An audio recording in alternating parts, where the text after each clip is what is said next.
હવે હું ઉદયભાઈને વિનંતી કરીશ કે આપ અમને સંક્ષિપ્તમાં આશીર્વચન આપો.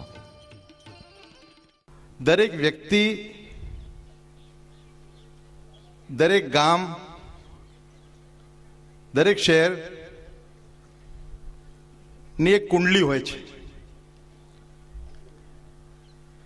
એમાં એ ઐતિહાસિક ક્ષણ પહેલાથી જ લખાયેલી હોય છે. હું માનું છું મુડેટી માટે, સાબરકાંઠા માટે એ આજની ઘડી એ ક્ષણ છે.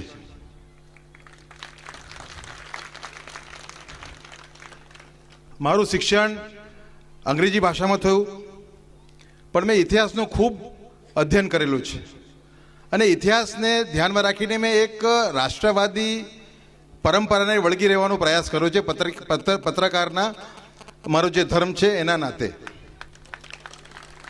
હું એવું માનું છું કે આઝાદ ભારતની કદાચ મોટામાં મોટી ક્રાંતિ હોય તે ક્રાંતિના જનક છે પરમ પૂજ્ય સ્વામીજી.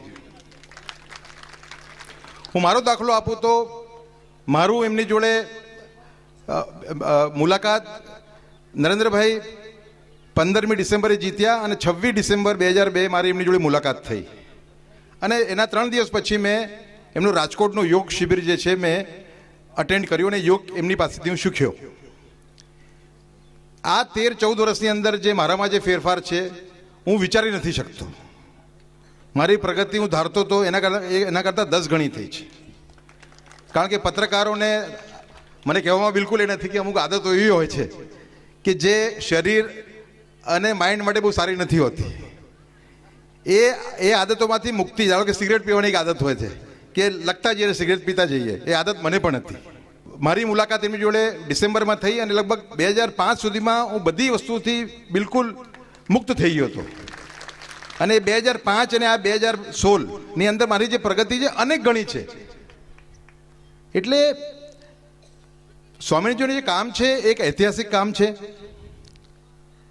બીજું, ભારત એક એવો દેશ છે જેમાં વિવિધતાઓ છે, જુદા જુદા પ્રોબ્લેમ છે. એ બધામાંથી રસ્તો કાઢી શકાય એ જો કોઈની આઈડિયોલોજી હોય તો એ સ્વામીજીની આઈડિયોલોજી છે કે દરેક વર્ગનો માણસ સારો હોય એને જોડે લેવો અને ખરાબ હોય એની જોડે એની સામે જજુમવું અને એને સારા રસ્તા પર લાવવા માટે પ્રયત્ન કરવો. એટલે સ્વામીજીનો જે એક વિચાર છે એ માત્ર યોગની દૂરબીનથી આપણે જોઈએ એ જરૂરી નથી. આપણે એને એક રાષ્ટ્ર વિકાસનું એક મોટું માધ્યમ છે એ રીતે જોઈએ એ વધારે અનુરૂપ છે.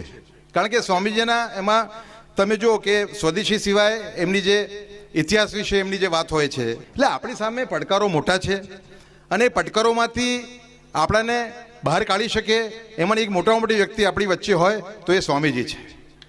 મિત્રો, હવે સ્વામીજીને આપણી વચ્ચે હું વધારે અવરોધ બનીને નહીં ઊભો રહું. હા, હવે સ્વામીજીને અનુરોધ કરી કે એ આપણને આશીર્વચન આપે.